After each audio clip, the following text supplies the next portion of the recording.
शुद्धं मार्गस्य नेतारं वेतारं कर्मभूभुतां ज्ञातारं विश्वतत्त्वानां वन्दे तद्गुणलब्धये श्रीवर्धमानमात्याय घाते सङ्घातघातनं विद्यास्पदं प्रवक्ष्यामि तत्त्वात्मशोत्रवार्तिकम्। भगवान की जय। देवाली श्री पार्श्वनाथ भगवान की जय। परम पूज्य आचार्य श्री उमा स्वामी जी महाराज की जय। आचार्य श्री विद्यानंद स्वामी जी महाराज, आचार्य श्री अभिनंदन सागर जी महाराज की जय। परम पूज्य आचार्य गुरुदेव सुंदर सागर जी महाराज की जय। गुरुदेव संत भद्र स्वामी की जय। आचार्य श्री सागर मुनि महाराज की जय। नमस्कार।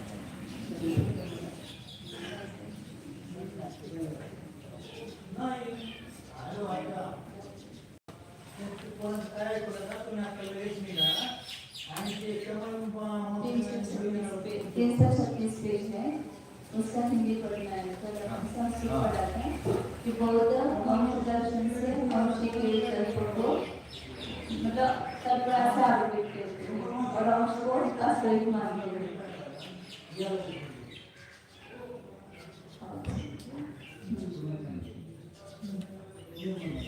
यदि इस पर बोध यूं कहें कि विषय भी एक होना चाहिए और सामग्री भी एक सी होनी चाहिए।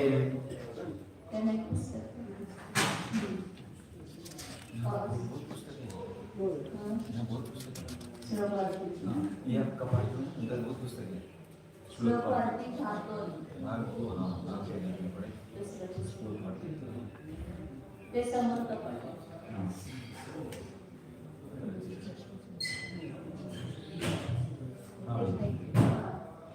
विषय भी एक होना चाहिए, सामग्री भी एक सी होनी चाहिए, तब दर्शन से विकल्प का अनुभव हो जाएगा। तब दर्शन से विकल्प का अभिभव हो जाएगा। अनुमान रूप विकल्प की हेतु दर्शन, व्याप्ति, स्मरण आदि सामग्री है और निर्विकल्प की अर्थजन्यता, इंद्रिय वृत्ति, आलोक आदि सामग्री है। ये ना किससे उत्पन्न होती है, किस सामग्री से उत्पन्न हुई। हाँ। तो अनुमान कैसे उत्पन्न होता है? पहला हेतु का दर्शन होता है, फिर व्याप्ति का स्मरण, फिर ये सामग्री जिसको है उसको अनुमान ज्ञान की उत्पत्ति होती है। और निर्विकल्प प्रत्यक्ष किसको होता है? जिसकी इंद्रियों की प्रवृत्ति, आत्म प्रकाश आदि सामग्री है प्रत्यक्ष की, तो सामग्री प्रत्यक्ष की। तो दोनों की सामग्री अलग है, तो दोनों की सामग्री अलग है, तो उसके से इसका अभिभव नहीं होता है। सामग्री एक होगी तो अभिभव माना जाएगा। दोनों ज्ञानों की सामग्री एक हो तो फिर उसके विषय से इसके विषय का पराभव हो जाएगा। लेकिन यदि सामग्री भिन्न है तो नहीं होगा, ऐसा हम कहेंगे। अश्व का दो का उदाहरण दिया था। हाँ। वो सामग्री अलग है, उनसे अनुभव नहीं होगा। हाँ। तो सामग्री दोनों की एक होगी तो एक दूसरे से अनुभव हो जाएगा। वो दोनों की सामग्री एक मान रहे हैं। हाँ। किसकी? सविकल्प ज्ञान का निर्विकल्प। हाँ। हाँ। जो बोल रहे हैं हाँ। आचार्य वो भी दिखा देंगे कि उनकी भी सामग्री एक ही अलग है। हाँ। अतः भिन्न भिन्न सामग्री से जन्य होने के कारण क्षणिकत्व जानने वाले अनुमान रूप विकल्प का शब्द स्वरूप स्वलक्षण को जानने वाले निर्विकल्पक दर्शन से छिपाया जाना नहीं होता है।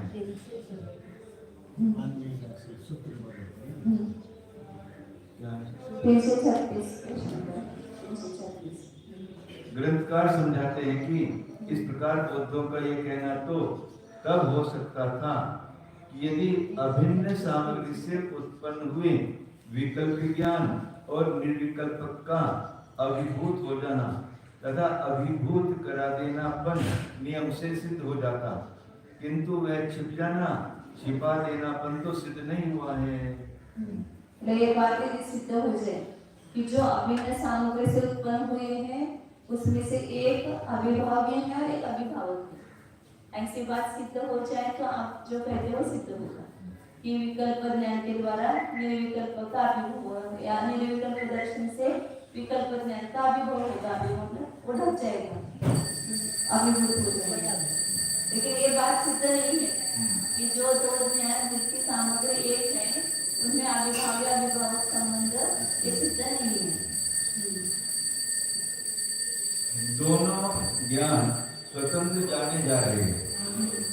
दूसरी बात यह है कि संपूर्ण विकल्प ज्ञानों को स्पष्ट रूप से जानने वाले और अभिन्न सामग्री से उत्पन्न इसकी आवाज नहीं हुई को तो बोलना चाहिए। डॉक्टर आवाज सांगितलं डॉक्टर को दो डॉक्टर करेंगे। हेलो आवाज सुनना बोलने में बहुत तकलीफ। हाँ, दोनों ज्ञान स्वतंत्र जाने जा रहे हैं। दूसरी बात यह है कि संपूर्ण विकल्प ज्ञानों को स्पष्ट रूप से जानने वाले और अभिन्न सामग्री से उत्पन्न हुए भी ऐसे स्वसंवेदन प्रत्यक्ष करके अभिभव नहीं हो रहा है। दोनों ज्ञान स्वतंत्र है। विकल्प ज्ञान और प्रत्यक्ष विकल्प प्रत्यक्ष दोनों स्वतंत्र है। दोनों एक सामग्री को उत्पन्न नहीं करते। दोनों की सामग्री भी ठीक है तो उसमें पराभव कैसे होगा? अर्थात आप तो बिल्कुल ही बंद हो गए। अर्थात बौद्धों के यहाँ भी चाहे निर्विकल्प ज्ञान हो या भले ही सविकल्प ज्ञान हो, सभी सम्यक ज्ञान मिथ्या ज्ञानों का स्वसंवेदन प्रत्यक्ष हो जाना माना गया है। जिज्ञासा होने पर प्रत्येक विकल्प ज्ञान को जानने वाला स्वसंवेदन प्रत्यक्ष अवश्य होगा। स्वसंवेदन प्रत्यक्ष में स्पष्टपना है। स्पष्टपना है। स्वसंवेदन प्रत्यक्ष में स्पष्टपना है। हाँ। और विकल्प में अस्पष्टपना है। विकल्प में अस्पष्टपना है। दोनों के समान नहीं है। ऐसी दशा में सभी विकल्प ज्ञान स्वसंवेदन के वैशद्य प्रभाव से दब जाएंगे। एक ज्ञान धारा में दोनों ज्ञान खोए यानी पिरोए हुए हैं, अतः उनकी उपादान सामग्री भी भिन्न नहीं है। यदि बोध यूं कहें कि यह सामग्री अभिन्न नहीं है किंतु भिन्न भिन्न है। विकल्प ज्ञान तो झूठी कर ली गई अपनी विकल्प वासनाओं से उत्पन्न हुआ है और स्वसंवेदन प्रत्यक्ष पहले समय की केवल शुद्ध संवेदन से ही उत्पन्न हुआ है। अतः वे दोनों भिन्न भिन्न सामग्री से ही जन्म हैं। दोनों की सामग्री एक ही विकल्प ज्ञान की और स्वसंवेदन प्रत्यक्ष की। निर्विकल्प प्रत्यक्ष मानते हैं वो, क्योंकि एक विकल्प ज्ञान तो वासना ज्ञान से उत्पन्न हुआ और स्वसंवेदन प्रत्यक्ष जो है वो उसके सामग्री से उत्पन्न हुआ। पहले समय की शुद्ध पूर्व के जो शुद्ध संवेदन हो उससे आगे का शुद्ध स्वसंवेदन प्रत्यक्ष उत्पन्न होता है, ऐसा वो मानते हैं। पहले समय का निर्विकल्प ज्ञान मानते हैं, दूसरे समय के ज्ञान को सविकल्प मानते हैं और सविकल्प निर्विकल्प से ढक लिया जाता है। हाँ, लेकिन दोनों की सामग्री अभिन्न होती है तो फिर एक का दूसरे से अभिभव होता है, ऐसा वो कह रहे हैं। आचार्य होते हैं कि ऐसा है एक सिद्ध हो तो ये बात सिद्ध होगी, मतलब एक अभिभाव है एक अभिभाव है, लेकिन अभिन्न सामग्री होने पर भी उनमें अभिभाव अभिभाव संबंध नहीं है। तो लेकिन इन दोनों की सामग्री भी एक नहीं है सिद्ध है। इसके वो बोध कह रहे हैं कि विकल्प ज्ञान तो वासना ज्ञान से उत्पन्न हुआ है, वासना से उत्पन्न हुआ है और स्वसंवेदन प्रत्यक्ष पूर्व के शुद्ध संवेदन से उसकी धारा है ना, अटूट धारा। पूर्व ज्ञान क्षण उत्तर ज्ञान क्षण को उत्पन्न करता है, पुनः पूर्व ज्ञान क्षण उत्तर ज्ञान क्षण को उत्पन्न करता है, ऐसे उसकी धारा मानते हैं। तो दोनों की सामग्री भिन्न भिन्न है।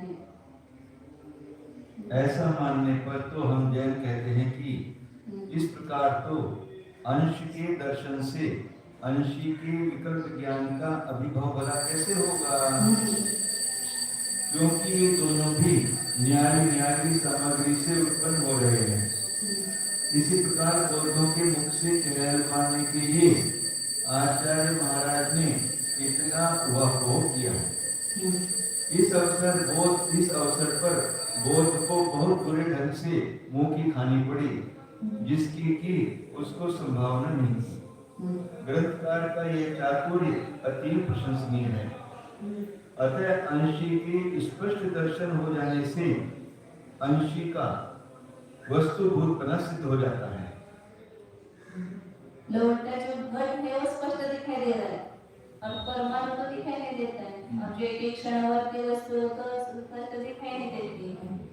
उल्टा जो अंशी है वो स्पष्ट प्रतीति में आ रहा है। और आप बोल रहे कि अंशी का ज्ञान काल्पनिक है और अंश का ज्ञान वास्तविक है। ये उल्टा हो गया। यदि हार कर बोध योग कहें कि हम क्या करें, इस प्रकार होता हुआ देखा जा रहा है। अर्थात अंश के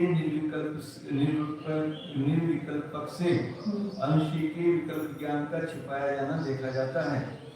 सो यह तो न कहना, क्योंकि अंश के दर्शन से अंशी का विकल्प ज्ञान छिपाया गया है। इस प्रकार आज तक किसी को भी प्रतीति नहीं हुई है। व्यर्थ की झूठी बात गढ़ने से कोई लाभ नहीं निकलता है। पत्र यानी कागज की हंडिया भात पकाने के लिए एक बार भी काम नहीं देती है। यदि कागज पर अपन ने हंडी निकाली है तो उससे भात पकेगा क्या? नहीं पकेगा। ऐसे झूठी बातों से वस्तु स्वरूप की सिद्धि नहीं होती। जैसे बौद्धों का कहना है वो कागज के हंडिया के समान है।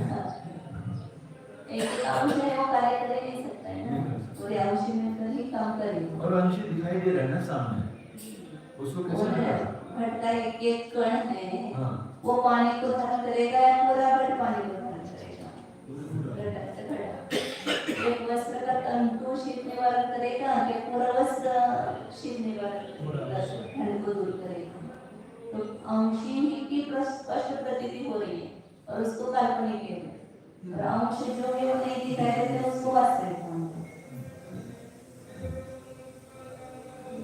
ननुच्चयपि विकल्पः स्पष्ट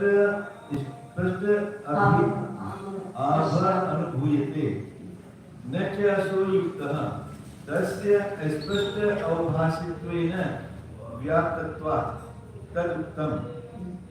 न विकल्प अनुविधस्य स्पष्ट अर्थ प्रतिभासता इति। अब अपना वापिस आता है अपना पक्ष या कोर्ट चलता है। एक बार इनका पक्ष हो गया कि उसके विरुद्ध में दूसरा पक्ष खड़ा हो जाता है। तो अभी आचार्य ने उत्तर दिया तो बौद्ध अपना अपना पक्ष रखता है, तुरंत नहीं छोड़ता है अपनी। वो कहता है कि आप जो बोल रहे हैं वो कि विकल्प मतलब उसके प्रभा, तो उसकी स्पष्ट ज्ञान होता है, ऐसा आप जो कह रहे हो वो युक्त नहीं है। विकल्प स्पष्ट रूप से प्रकृति में आता है, उसका स्पष्ट प्रकाश है, अनुभव में आता है, ये बात युक्त नहीं है। क्योंकि तस्य अस्पष्ट अभासित है, वो तो अस्पष्ट रूप से अभासित होता है, उस रूप से व्याप्त है। क्योंकि ये बात आगम में भी कही है, आगम की साक्ष्य देता है कि न विकल्प अनविद्यस्य स्पष्टार्थ प्रतिभासता। जो विकल्प से अनविद्य मतलब स्पष्ट विकल्प ज्ञान से युक्त है, उसका स्पष्ट अर्थ प्रतिभासित नहीं होता। स्पष्ट अर्थ प्रतिभासिता विकल्प ज्ञान में नहीं है, विकल्प में ही स्पष्ट अनुभव होता है, ऐसा मानते हैं। विकल्प ज्ञान में विकल्प ज्ञान में अपन क्या बोलते हैं कि जैसे अंशी को जानने वाला ज्ञान है विकल्प ज्ञान, हाँ वही तो उसकी स्पष्ट प्रतीति हो रही है ना। लेकिन उसका कहना वो है कि निर्विकल्प संवेदन से स्पष्ट प्रतीति होती है और विकल्प ज्ञान से जो होती है वो स्पष्ट प्रतीति नहीं होती। ततः अस्य दर्शना अभिभवात् एव स्पष्ट प्रतिभास अन्यथा तद संभवात् इति चेत न विकल्पस्य अस्पष्ट अविभाषित्वेन व्याप्ति असिद्धेः। इसलिए वो बौद्ध कह रहे हैं, इसलिए इसका दर्शन के अभिभव से, मतलब निर्विकल्प प्रत्यक्ष को दर्शन कहता है, उस दर्शन के अभिभव से मतलब पराभव से उसका स्पष्ट प्रतिभास है। अन्यथा तथा संभव नहीं तो फिर वो उसका संभव ही नहीं है। वो इति चेत, ऐसा वो बौद्ध कहता है। तो आचार्य कह रहे कि विकल्प जो है उससे स्पष्ट प्रतीति अस्पष्ट अवभास के साथ उसकी व्याप्ति सिद्ध नहीं है। आप बोल रहे हैं कि विकल्प ज्ञान में स्पष्ट प्रतिभासता नहीं है, तो स्पष्ट प्रतिभास का अभाव ये विकल्प ज्ञान के साथ उसकी व्याप्ति नहीं है। तो जो जो विकल्प ज्ञान होगा उसकी स्पष्ट अर्थ प्रतिभासता नहीं है, ये व्याप्ति सिद्ध नहीं है। तो उसकी व्याप्ति नहीं है तो फिर उसका अस्पष्ट अर्थ कैसे ज्ञान होगा। बौद्धों का कहना क्या है कि निर्विकल्प जो ससंवेदन प्रत्यक्ष ज्ञान है वो स्पष्ट है, उसकी प्रतीति जो अंशी का ज्ञान हो रहा है विकल्प ज्ञान के द्वारा। और में आपको विकल्प होता है कि यह घट है, यह पट है, ये विकल्प ज्ञान के द्वारा जान रहे हो, वो वास्तविक नहीं है, काल्पनिक है। तो क्योंकि उसका अस्पष्ट अर्थ प्रतिभासता नहीं है, उसकी वो स्पष्ट नहीं जानता है। नहीं घट है लेकिन उसका जो प्रतिभास हो रहा है वो कल्पना, आपका विभ्रम हो रहा है, ऐसा कहना है उसको। और जो पहले समय में जो निर्विकल्प प्रत्यक्ष हुआ वो स्पष्ट प्रतीति है निर्विकल्प ज्ञान, लेकिन उसको बोल नहीं सकते, उसको कह नहीं सकते, वो हमारे का विषय नहीं है निर्विकल्प प्रत्यक्ष। फिर विकल्प ज्ञान के द्वारा उसका विकल्प उठता है, जो आपने निर्विकल्प प्रत्यक्ष से जाना उसका बाद में विकल्प ज्ञान के द्वारा ये विकल्प होता है कि यह घड़ा है, यह नीला है, यह पीला है, ऐसा। तो वो काल्पनिक है, ऐसा कहता है। और जो निर्विकल्प प्रत्यक्ष से जाना वो वास्तविक है। एक एक अंश वास्तविक है और अंशी काल्पनिक है। इसलिए अंशी का ज्ञान जो होता है वो स्पष्ट नहीं होता है, अंश का जो ज्ञान होता है वो स्पष्ट होता है। तो आचार्य उल्टा कह रहे हैं, ये उल्टा तो हमें प्रत्यक्ष से अंशी का ज्ञान स्पष्ट प्रतिभास हो रहा है, अंश का स्पष्ट प्रतिभास नहीं हो रहा है। तो ये आचार्य कह रहे कि विकल्प ज्ञान के साथ अस्पष्ट प्रतिभासता की व्याप्ति नहीं है। जो विकल्प होगा वो अस्पष्ट प्रतिभास का होगा, ऐसी व्याप्ति सिद्ध नहीं है। जो विकल्प ज्ञान है वो अस्पष्ट प्रतिभास है, और जो विकल्प स्पष्ट प्रतिभास नहीं है वो विकल्प ज्ञान नहीं है, ऐसी व्याप्ति है क्या? नहीं है। आपण विकल्प सिद्धाने केवळ ज्ञानाची सिद्धी करतो ते हे धर्मीचे पद्धत धर्मी। अच्छा, धर्मीचे 3 भेद, विकल्प सिद्ध धर्मी, प्रमाण सिद्ध धर्मी, उभय सिद्ध धर्मी। तर धर्मी कशाच्या द्वारे सिद्ध आहे की ज्याची जोपर्यंत प्रमाणाच्या द्वारे सिद्धी झालेली नाही, तो आहे किंवा नाही, तर त्याला म्हणजे विकल्प सिद्ध धर्मी। सगळ्यांनी एकमत होऊन स्वीकार केलं तर ती सिद्ध झालं पाहिजे प्रमाणाच्या द्वारे। परंतु ज्यावेळेस त्याचं आहे की सर्वज्ञ आहे किंवा नाही, गाढवाचं शेंग आहे की नाही, तर त्याला म्हणजे विकल्प सिद्ध। कामादि उपकृत चेतसां कामिन्यादि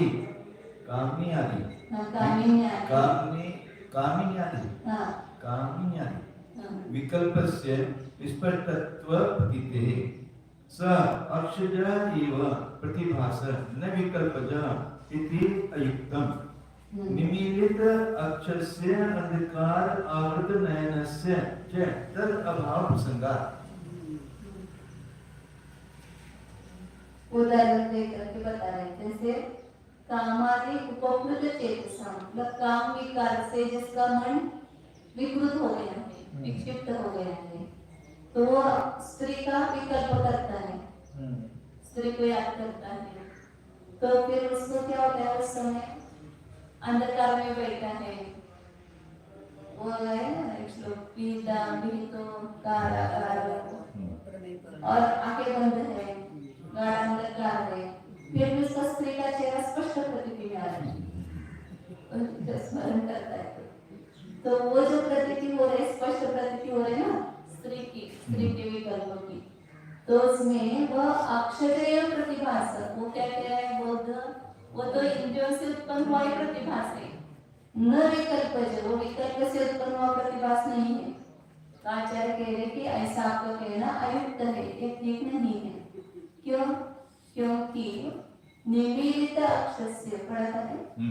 निमीलित अक्षस्य अंधकार आवृतनयनस्य च तदाभाव प्रसंगात्, यदि उसको अक्षर प्रतिभास कहेंगे, मतलब जो स्त्री के विकार से जिसका चित्त विक्षिप्त हुआ है, वो स्त्री का विकल्प कर रहा है, तो उसको स्पष्ट प्रतिभासित हो रहा है। तो वो जो स्पष्ट प्रतिभास हो रहा है, वो कह रहा है कि वो इंद्रियों से ही हो रहा है, इंद्रियों से उत्पन्न हुआ है, वो विकल्प से नहीं उत्पन्न हुआ है। तो आचार्य कह रहे कि आपका कहना ठीक नहीं है। क्यों? क्योंकि उसका जो इंद्रिय मानेंगे तो जो अंधकार में बैठा हुआ है और आंखों को बंद किया हुआ है, तो उसको स्पष्ट चेहरा नहीं दिखना चाहिए, स्पष्ट प्रतीति नहीं होनी चाहिए, क्योंकि इंद्रियों से उत्पन्न मान रहे ना, और ये तो आंखें बंद करके बैठा है, तो इंद्रियों से क्या उत्पन्न हो रहा है? निमीलित अक्षस्य, जिसने आंखों को बंद किया है, और अंधकार आवृत नहीं, अंधेरे से उसके आंखें बंद हुई, आवृत है, ढकी हुई है, तो तदाभाव प्रसंग, फिर उसको उसका ज्ञान स्पष्ट प्रतीति नहीं होने का प्रसंग आएगा। मन से तो सोच रहा है वो, मन का अवलंबन है। लेकिन इंद्रियों का व्यापार नहीं है ना, इंद्रियों का व्यापार नहीं है, फिर भी स्पष्ट प्रतीति हो रही है उसको, तो फिर उसको इंद्रिय मानेंगे तो फिर उसको ज्ञान नहीं होना चाहिए। मतलब वो साक्षात नहीं है वहाँ पर, आँख बंद किए हुए भी उसके अभाव का प्रसंग है। मतलब इंद्रियों से उत्पन्न हुआ, इसलिए स्पष्टता ऐसा कहना है उसको, बौद्ध को, कि जो स्त्री का विचार कर रहा है उसको स्पष्ट प्रतीति हो रही है, वो इंद्रियों से हो रही है, तो मन को भी तरह से इंद्रिय मान ले, क्योंकि कथनचित इंद्रिय ही मानती, तो उसको स्पष्ट प्रतीति हो रही है, तो इंद्रियों से उत्पन्न होने के कारण विकल्प जन्य से नहीं है, ऐसा उसका कहना। तो फिर आचार्य कह रहे कि उसको ऐसा मानेंगे आप, तो जिसने आंखें बंद कर ली है और जिसकी आंखें अंधकार से ढक गई है, उसको उसका स्पष्ट प्रतीति न होने का प्रसंग आएगा, उसके अभाव का प्रसंग आएगा। यहाँ बौद्ध फिर भी अपने पक्ष का उदाहरण करते हैं कि शास्त्रवादियों के यहाँ विकल्प ज्ञान जो स्पष्ट प्रकाश करता हुआ अनुभव में आ रहा कहा जाता है, किंतु वह तो युक्त नहीं है, क्योंकि उस विकल्प ज्ञान की स्पष्ट प्रकाशीपन के साथ व्याप्ति सिद्ध हो रही है। यानी जो विकल्प ज्ञान है वह अविशद रूप से प्रकाशित है। वही हमारे ग्रंथों में इस प्रकार कहा है कि कल्पनाओं से विध रहे विकल्प ज्ञान को अर्थ का स्पष्ट प्रकाश बना नहीं है। संसारिक जीवों की राग द्वेष मोहवश अनाप शनाप की गई कल्पनाएं क्या वस्तु को भला स्पर्श कर सकती हैं? कभी नहीं।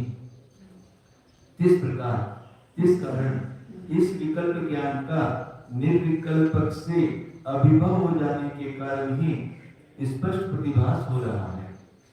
अन्यथा यानी दर्शन के प्रभाव बिना विकल्प में स्पष्टता का होना असंभव है। डंक के बिना कांच में इतनी बढ़िया चमक नहीं आ सकती है। अब आचार्य कहते हैं कि यह तो बौद्धों को नहीं कहना चाहिए, क्योंकि विकल्प ज्ञान के स्पष्ट प्रकाशीपन के साथ व्याप्ति असिद्ध है। घटपट आदि के अनेक विकल्प ज्ञान स्पष्ट प्रतीत हो रहे हैं।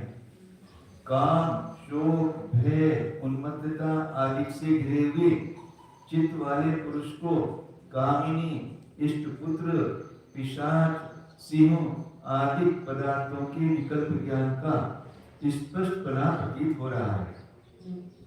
बौद्धों का ऐसा कहना कि वह विकल्प प्रतिभास तो इंद्रिय जन ही है, विकल्प जन नहीं है। इंद्रियों से ज्ञान में स्पष्टता आ जाती है, तो यह तो युक्तियों से रहित है, क्योंकि इंद्रिय व्यापार को संहृत कर अथवा आंखों को मीच कर विचार करने वाले या गाढ़ अंधकार से ढकी हुई आंख वाले पुरुष को कामनी आदि में उस विकल्प ज्ञान होने के अभाव का प्रसंग होगा। अर्थात इंद्रिय व्यापार के बिना भी कामनी आदि के ज्ञान में स्पष्टता झलक रही है।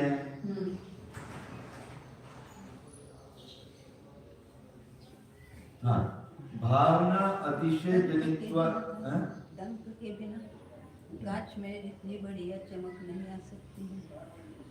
मुझे कांच में दिखाई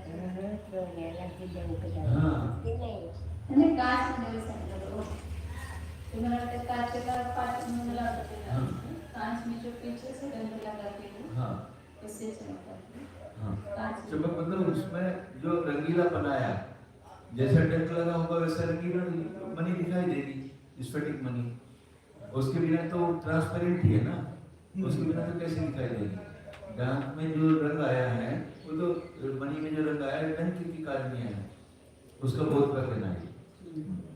चमक रंग के बिना कांच में इतनी बढ़िया चमक नहीं आ सकती। हाँ कुछ कांच का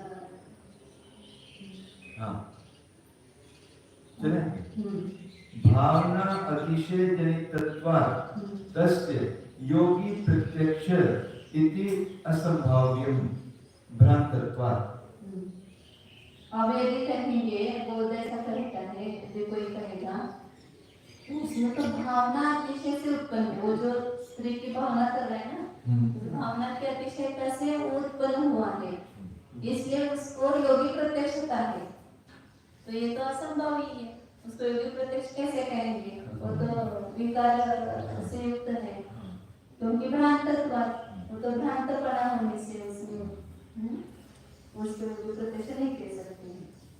ततः विकल्पस्य एव अक्षजस्य मानसस्य वा कस्यचित् स्पष्ट मति ज्ञानावरण क्षयोपशम अपेक्षस्य अभ्रांतस्य भ्रांतस्य वा निर्माण प्रतीति सिद्धत्वात् अवयवी विकल्पस्य स्वतः स्पष्टतः उपपत्तिः सिद्धम अंशिनः स्पष्ट ज्ञान वेद्यत्वम अंशवत्। इसलिए जो विकल्प है वह कैसा है, अक्षरस्य मानसस्य वा, एक तो इंद्रियों से है या मन से है। कस्यचित् स्पष्ट मति ज्ञानावरण शोषम अपेक्षा से, जिसको मति ज्ञानावरण स्पष्ट मति ज्ञानावरण के शोषम की अपेक्षा है, ऐसे किसी विकल्प के अभ्रांतस्य भ्रांतस्य वा, भ्रांत हो या अभ्रांत हो, उसके निर्बाध प्रतीति सिद्धत्वात्, उसकी बिना बाधा की प्रतीति सिद्ध होने से उसकी प्रतीति हो रही है। इसलिए अव्यय विकल्पस्य, जो अव्ययी का विकल्प है, यह घट है बढ़ है इत्यादि जो विकल्प रूप ज्ञान है उसमें स्पष्टता उपपत्ति स्पष्टता सिद्ध होती है। इसलिए ये बात सिद्ध हुई कि अंशी का ज्ञान जो है वो स्पष्ट ज्ञान है वेद्यत्व, अंशी स्पष्ट ज्ञान के द्वारा जाना जाता है। जैसे अंश को आप मानते हो, ये पहले सिद्ध करने के पहले शुरू में बताया था ना, या अंशी जो है वो स्पष्ट ज्ञान के द्वारा जाना जाता है। जैसे आपका अंश स्पष्ट ज्ञान के द्वारा जाना जाता है, ऐसा अंशी भी स्पष्ट ज्ञान के द्वारा जाना जाता है। उसको उसी का दृष्टांत देना पड़ता है ना, उसने जो माना वही दृष्टांत देते उसको। तच्च न कल्पना आरोपितत्वे संभवति इति तस्य अनारोपितत्व सिद्धेः। जो अंशी का ज्ञान है, धर्मी का ज्ञान है, वो कल्पना से आरोपित नहीं है, इसलिए उसमें अनारोपित फला की सिद्धि होती है।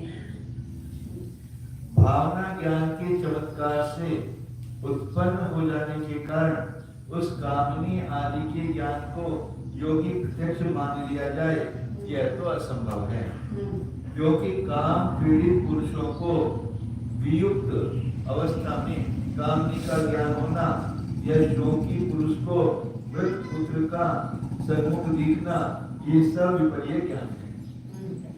भला अतीन्द्रिय दर्शी योगी के विपर्य ज्ञान होने की संभावना कहाँ है? बौद्धों ने 4 प्रत्यक्ष माने, एक इंद्रिय प्रत्यक्ष, एक मानस प्रत्यक्ष, योगी प्रत्यक्ष और स्वसंवेदन प्रत्यक्ष, ऐसे 4 प्रत्यक्ष ज्ञान माने हैं। तो उसको आप कौन सा प्रत्यक्ष कहेंगे? इंद्रिय प्रत्यक्ष में मानस प्रत्यक्ष में तो एक प्रत्यक्ष को तो असंभव ही है, तो संभव ही नहीं है प्रत्यक्ष होना। बौद्धों का साहस तो देखिए कि जिन्होंने इंद्रियों की सहायता किए बिना झूठे विकल्प ज्ञानों में स्पष्टता की रक्षा करने के लिए कार्ड शो की जीवों को प्रत्यक्षदर्शी योगी मानने का विचार कर लिया है।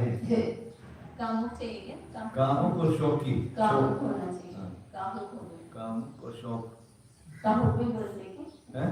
कामुक नहीं, कामुक। कामुक होना चाहिए। अच्छा पेंसिल।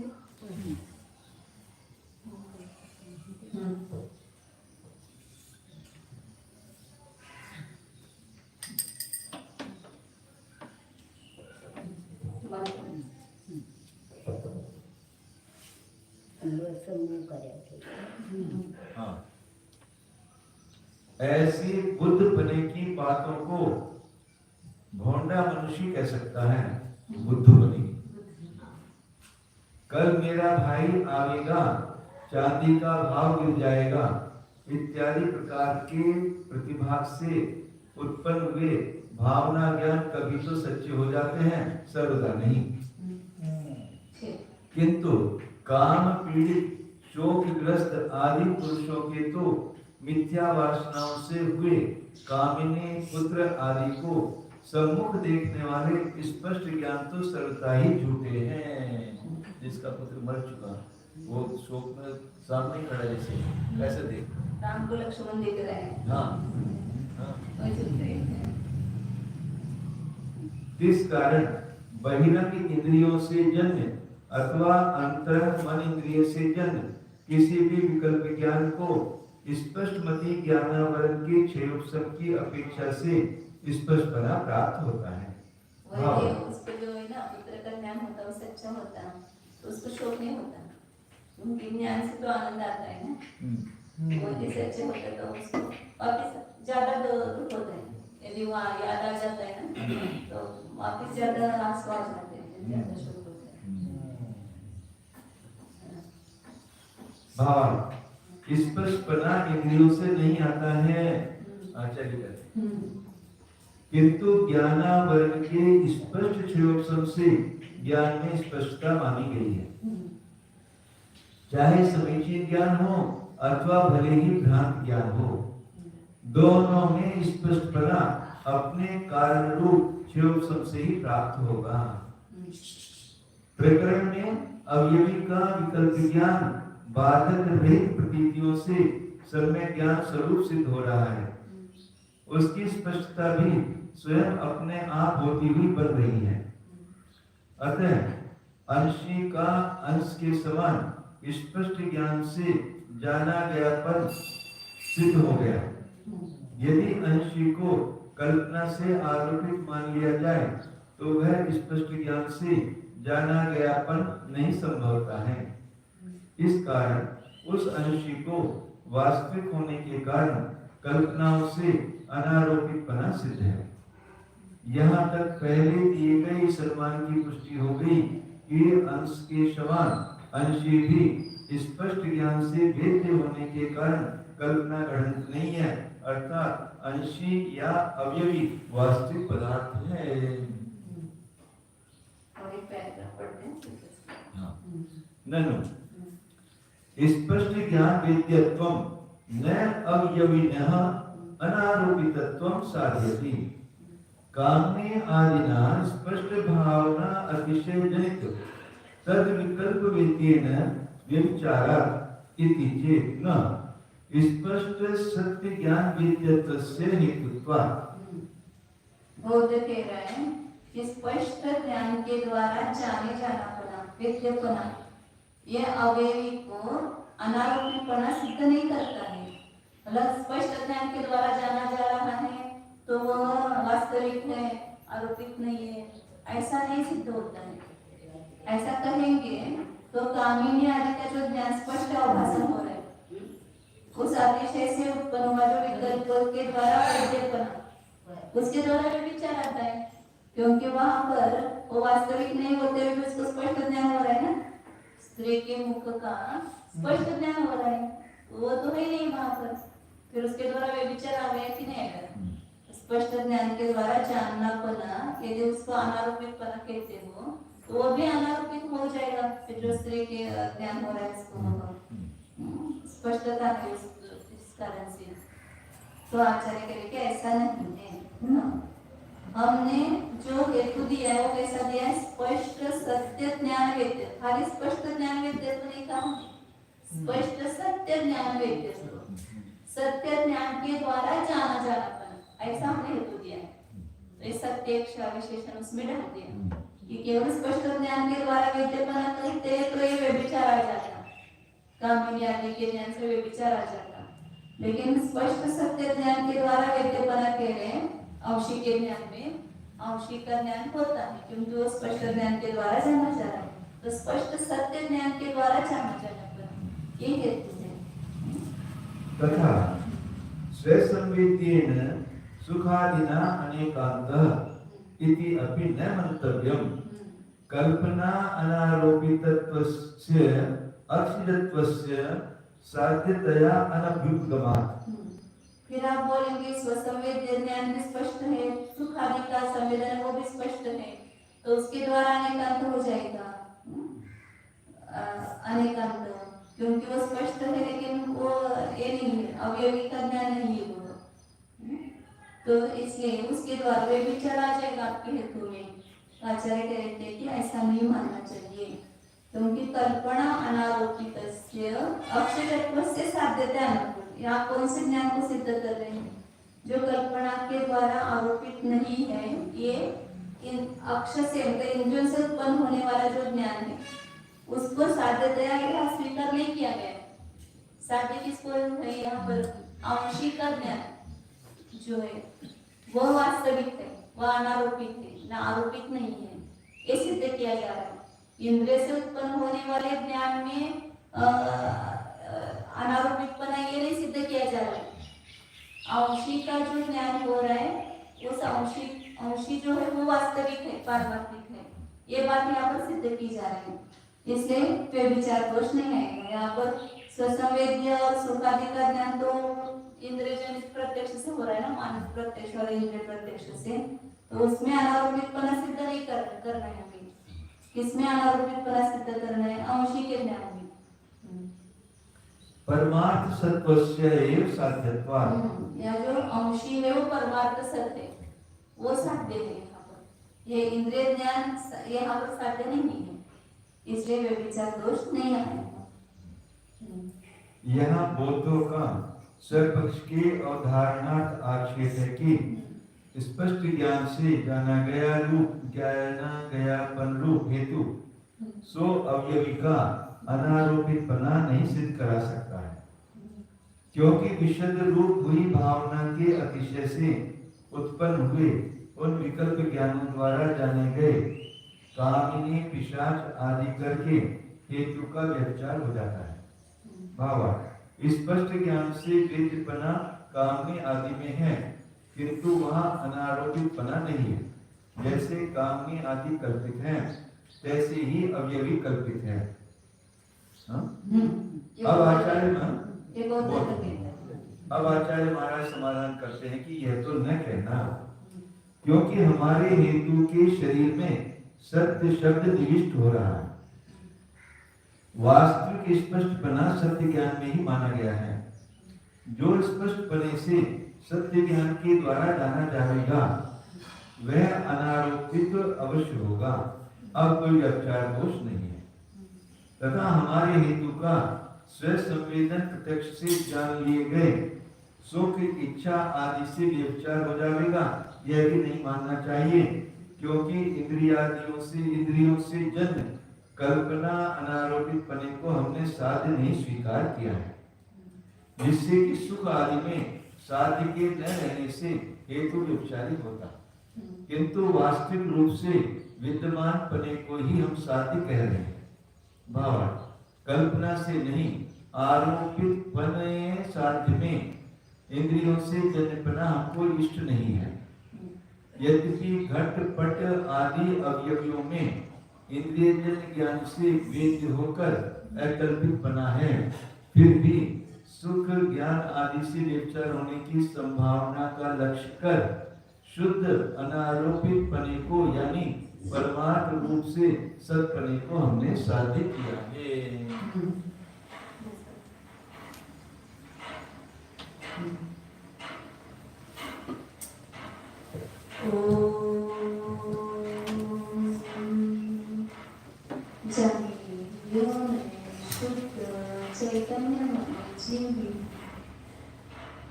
ज्ञान दर्शन संपन्न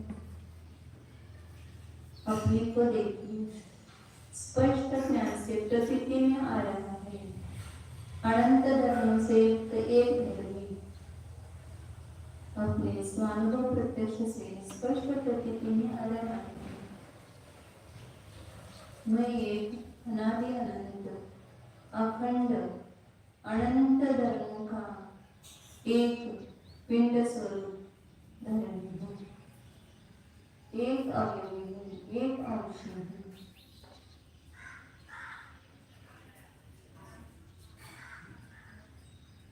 अनंत धर्म होते हुए भी धर्मी एक हूँ। अभिनय से देखो तो वस्तु एक ही है, भेद से देखो तो उसमें अनंत अंश है। अनंत अंश होते हुए भी वस्तु निरंश है, अखंड है, अद्भुत। ऐसी ये वस्तु व्यवस्था है, यह चैतन्य चमत्कार अद्भुत है। उस अद्भुत चैतन्य के चमत्कार को देखो, ये सब कौन जान रहा है? इस देह देवालय में स्थित जो ज्ञानमय भगवान आत्मा है, वही तो जान रहा है। मैं हूँ की प्रतीति हर समय हो रही है, तो इस संवेदन प्रत्यक्ष से ही अपना अस्तित्व सिद्ध है। तो देखो अपने को एक ज्ञानमय वस्तु रूप से देखो। ज्ञान अमूर्तिक है, मैं अमूर्तिक ज्ञानमय शुद्ध चैतन्य की मूर्ति हूँ। चैतन्य धातु स्वरूप एकत्व विभक्त स्वरूप शुद्ध एको